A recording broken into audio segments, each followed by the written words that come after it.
We're here today at the Fully Charged live show at Farnborough, hoping to see some of the latest electric vehicles that are going to be hitting the market in the next 12 months. Let's take you on a bit of a tour. My name's Miles Roberts, you're watching Chorley Group GoEV.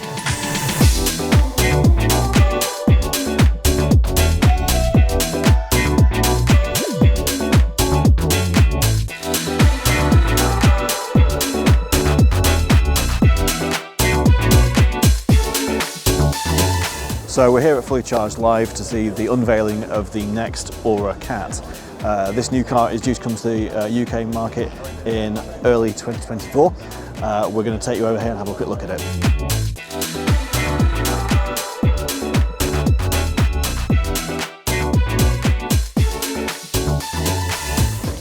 So much bigger vehicle than we've seen with the Funky Cat. The next ORA Cat, it represents a sort of saloon style body shape, very similar in size and proportion to the new Hyundai IONIQ 6. This is a pre-production car, so the wheels, etc. are not the final finished version. However, we do know a few things about the drivetrain. First of all, it will be available in both rear-wheel drive and all-wheel drive. The all-wheel drive version having a 0 to 60 time of around 4.4 seconds and over 400 horsepower potentially. The range on this vehicle in excess of 300 miles. Now in terms of design, the front end very, very similar to the Funky Cat that we've seen before. So we've got these oval headlights with LED projector headlamps, the sort of smoothed off, barely there grille, with a little hexagonal design that we've seen similar to the honeycomb on the front bumper of the Funky Cat. Rather Porsche-esque front end here with these swept wings and the charging flap on this front corner over here. So on the interior of the next ORA Cat, we've got a completely different but very luxury feeling interior compared to the Funky Cat. Obviously the Funky Cat more mini-esque inside. This feels very much Porsche Panamera. In fact, the 3 dials up here, which are all TFT screens, look very similar to the 3 dials you might have on a Panamera dashboard. We've got a large, looks like 12-inch TFT display up here. The biscuit coloured leather is not necessarily going to be making it to the UK version, but we've got, I can see, infinity speakers, so a really good sound system, auto lights, sports steering wheel, mode switches on here, so we've got eco mode, normal, sport, same sound effects as we get in the Funky Cat. Now we've been told over 300 miles of range. This is a pre-production version, but it's showing 98%, it's showing 339 miles, which is quite encouraging. We've got a panoramic glass roof, which is fixed, it's not opening, but it's a massive panoramic roof that goes over this half and over the rear as well.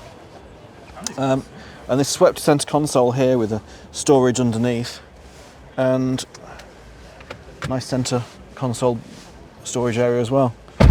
So overall, I mean, it feels premium. I think with a colour change, this will do very, very well in the UK market. So in the back of the next ORA Cat, we've got a real nice premium feel. We've got seating for 3, but this armrest folds down, gives you a couple of cup holders, 3 headrests in the back. These sport seats look great with these sort of chrome inserts here, look like really sporty. The full panoramic roof that we've got going on here, giving us plenty of headroom, actually that's good. Yeah, it feels very much like the Tesla Model 3 with the full pan roof in that. We've got these sort of propeller style air vents in the back down here. Again, infinity sound system. It just feels really nice, really premium feel and touch and everything. This is all vegan friendly leather products in the back here, but it feels nice with the perforations, the stitching. It all feels really, really quality. We've got Isofix in the outer seats, capability of potentially 3 different car seats in the back here, internal lighting up here. Yeah, USB-C, USB-A, a couple of air vents for the rear passengers. It's a really, I've got loads of legroom as well. Actually, if I sit square, I've got what, sort of like 3 or 4 inches of knee space, and that seat's almost as far back as it'll go. So yeah, a really good flat floor, plenty of foot space for rear passengers. Oh, I like this a lot. So of course, this being a saloon car rather than a hatchback, it's got a slightly different boot design to what we've seen in the Funky Cat. This powered tailgate here gives access to absolutely cavernous boot. It goes back for ages under there. Fits several sets of golf clubs. You'll be able to fit plenty of suitcases if you're going to do a airport run. Really, really good sized boot. Again, a premium feel to it. There's actually a rear spoiler which lifts up from this deck here. So when you're driving along, that raises up, gives you a very, very Porsche-esque sort of driving silhouette. Overall, I think this car's going to do really well. We're interested to see when the pricing is launched later this year and see how people go with it. So this is the all-new Hyundai Kona. The previous version sold for the last few years, been very successful. This one, slightly more range, so up to 304 miles on the WLTP drive cycle. Slightly bigger, slightly longer, so it's now about 15 centimetres longer than the previous model. That gives you a bigger boot, because that was one of the criticisms of the previous version, was that interior is good, but this boot felt a little bit small. So now 60mm longer wheelbase, 150mm longer in the actual car itself. Very similar proportions overall to the previous model though, and a really premium feeling interior, which we can see here. This is presumably the ultimate specification with heated and ventilated front seats and perforated leather.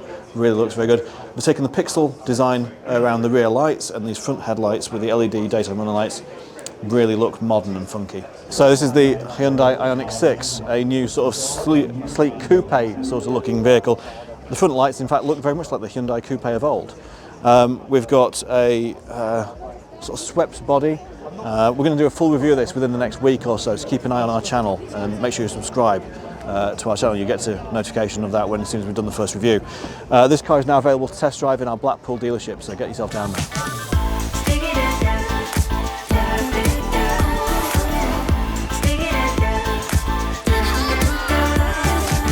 Lotus, known for making lightweight sports cars, has launched this, a 2.4 tonne SUV electric vehicle. But what a way to come to the market. They've got the entry-level rear-wheel drive model starts at £91,000. This is around 110 in the specification we see today. If you turn all the specs up to maximum and tick every option there is and go for the all-wheel drive with 987 horsepower, you're looking at about £170,000, but I honestly don't know what else you could spend that sort of money on and get this sort of performance. It's absolutely astonishing place to sit. These TFT displays around the hidden mirrors, this configuration of the dashboard here, we can choose the colour of interior lighting that we want. So if you're fed up with blue, you can choose green or red, it's up to you. Any gamut of colours on there. The fit and finish is fantastic, and realistically, with the performance that this car's got, you know, we're going up against things like the Porsche Taycan and you know, that ilk of electric vehicles. If you're in that sort of market, this is a really, really hot contender for your money. I think it feels very special, and with that Lotus badge on there, I think it makes it even more so. Around the back of the Lotus ELETRE, if we open this boot, powered tailgate obviously, absolutely cavernous space back here. We've got so much room, it just goes on for miles. Loads of space for a family to be able to keep all their things in. Adjustable suspension for the air as well, so if you've got easier for loading in, you can just raise or lower it on the button there. Very, very cool indeed. This is the BYD Atto 3, a new compact SUV, similar size to the MG ZS EV. It's got some funky standout features like this two-tone interior, the panoramic glass roof, and the party trick is the rotating screen on the dashboard here, which can switch between portrait and landscape. And that's a good sort of 14-inch display, that. We've got good storage under there, a couple of cup holders, you've got your wireless charger here. The doors have got this sort of guitar-like motif with some rubber bands going like almost guitar strings down the door panel, creating a door pocket so things don't fall out, but also, I say, looking like a guitar. So the colour choice, yeah, kind of funky styling, bit out there maybe, but it's good to see some more choices coming to the UK market. Now, BYD, Chinese brand, very similar to MG and ORA. They're coming to the UK in a big way. You're going to see these across Europe over the next couple of years, they will be here in force. So BYD's design language, looking very smooth and sleek. We've got this smoothed off front bumper with Build Your Dreams, BYD, in the middle. LED lights which sort of come along the front and run along here as well when the headlights are on. Projector LED headlamps.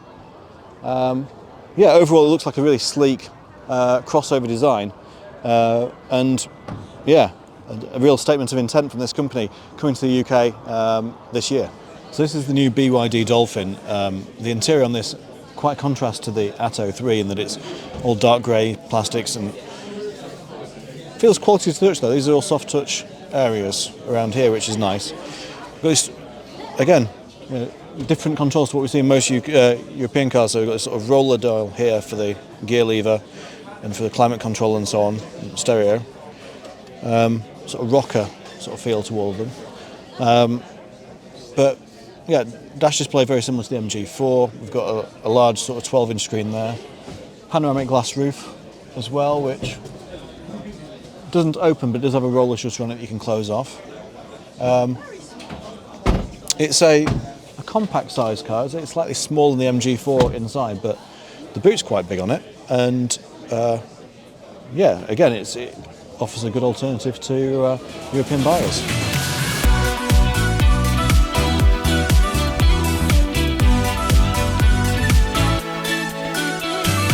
So I'm currently sat in the back of the Maxus MIFA 9.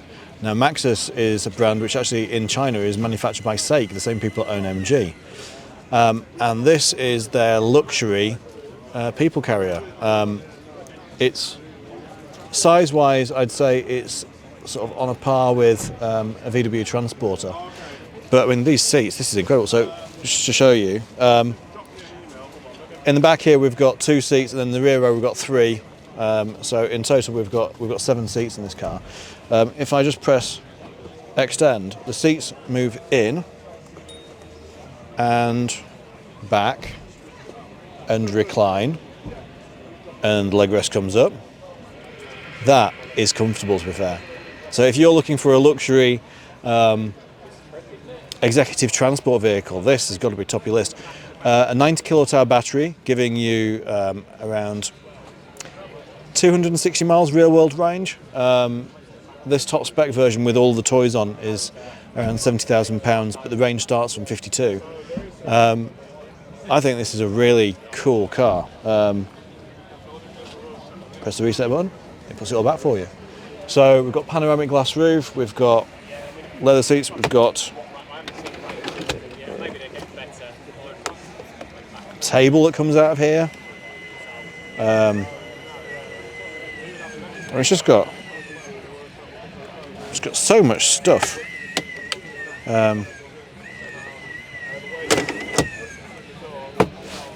Yeah, just I imagine if I was trying to transport my family in here, my kids would not want to sit with me in the front. They would be wanting to be in the back where the party's happening. Very cool. So this is the Abarth Scorpionissima, limited edition to 1,949 examples of this car. You've got a choice of 2 colours. You've either got the this rather lurid yellow colour, or we have a blue also, which is the secondary colour. Spec-wise, it's got a panoramic roof. It's got these sport seats, which are really comfortable and huggy you in. This Alcantara trimmed steering wheel with the Abarth logo in here. Twin screens. Feels very nice inside, actually, to be honest. One of the features of this vehicle is it's got actually a sound generator. So when you drive the car, you have the option of turning on an exhaust style noise. So as you accelerate, it sounds like an Abarth exhaust system. Not sure how I feel about that. You know, electric cars don't have to be as noisy as petrol ones, but I'm sure it's a fun thing to play with. But yeah, it feels like a nice car. Feels like, certainly, yeah. In terms of trim and everything, it feels very premium. But the price point is also quite premium. It's £38,695. So this is not a budget car by any means, but certainly a very well finished and appointed one. So this is the new Vauxhall Astra Electric, coming to the showroom hopefully later this year. It's a 54 kilowatt hour battery with a WLTP range of 258 miles, which is very good for that size of battery. They seem to have streamlined the interior. These screens now flow together in one sort of arc, which looks very premium, very nice, very similar to the EV6 and the IONIQ 5. All the switchgear here is the same as we've seen in the Astra plug-in hybrid that we did a review of last year. These seats, this is the ultimate spec. These seats feel very nice with sort of Alcantara trim and stitching. Sort of hug you quite nicely, hold you in nicely on the bolstering at the side. Yeah, we look forward to getting a full review of this once the car comes into our dealership later this year.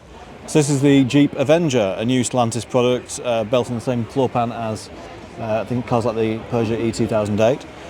Similar sort of size to that car, but with the Jeep badging and Jeep written all over the interior.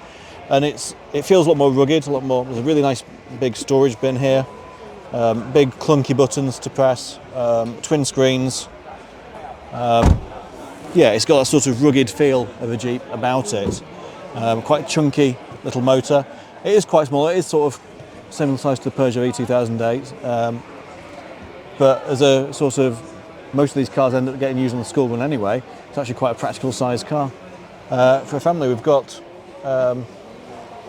switchgear that you'll recognise from other Stellantis brands. These switches here, exactly the same as we've seen in the Citroën EC4. Yeah, a good first try from Jeep, and we hope to see some more of the electric products in the future. So this is the Microlino, a bubble car reimagined as an electric vehicle. The sort of three-wheel design brought into the 21st century, and it's really cool. Microlino originally made the first folding compact scooters you might remember from about sort of 25-30 years ago. They're now branching out into cars, and I have to say this is an example of what you could have as funky urban transport. It's not the sort of thing you want to drive down the motorway with, but it is, however, something which is like my size of car. I could trade up to one of those, but I'm not sure if I cope with the lack of speed. I mean, this one's really quick, you know.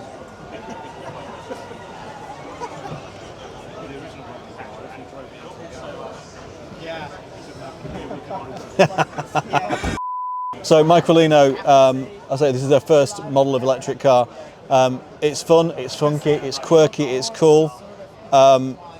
It's got a real character about it. I think that is really good to see, that it's not just an analogous box. It's actually been designed to be retro and cool. And actually, with this sunroof up here, and yeah, I can see this. If this was available in right-hand drive, certainly, it would be something that would sell very well in the UK. Having said that, there is only about 12 inches difference between left-hand drive and right-hand drive. So a bit like the Citroën Ami, you probably don't need a right-hand drive version to actually be able to drive it in the UK very successfully. The fit and finish is really nice, actually. The seats are really good, Alcantara stitching here, storage pockets at the back, and there is also some boot space which they've managed to fit a scooter into as well.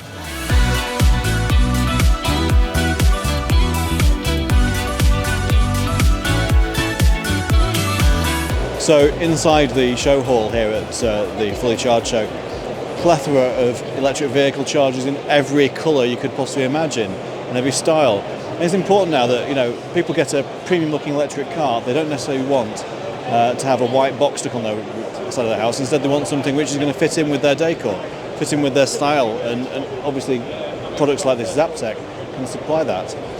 Looking around the hall here, there's so many more charging solutions, so many more home energy solutions, and in fact we've got talks happening with about Octopus, so the EV tariffs that are specific for EV drivers, which can save drivers money by charging in off-peak hours. So these new innovative tariffs that have been brought in to really make the market a lot more competitive and a lot better suited to the EV driver, who typically will charge using a lot of energy but overnight. Again, great to see the growth that we're seeing in this market. It's a whole ecosystem of electric products around cars. This is the McMurtry Spéirling.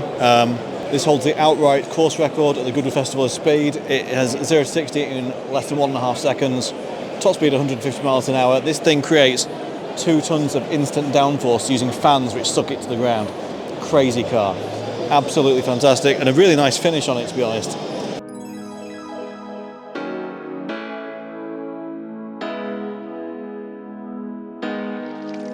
I hope you've enjoyed this tour around the Fully Charged live show. If you'd like to see more of our videos, please click the like button below. Click up here to subscribe to our channel. To visit our website, click up here, and if you'd like to see more of our videos, please click down the links below.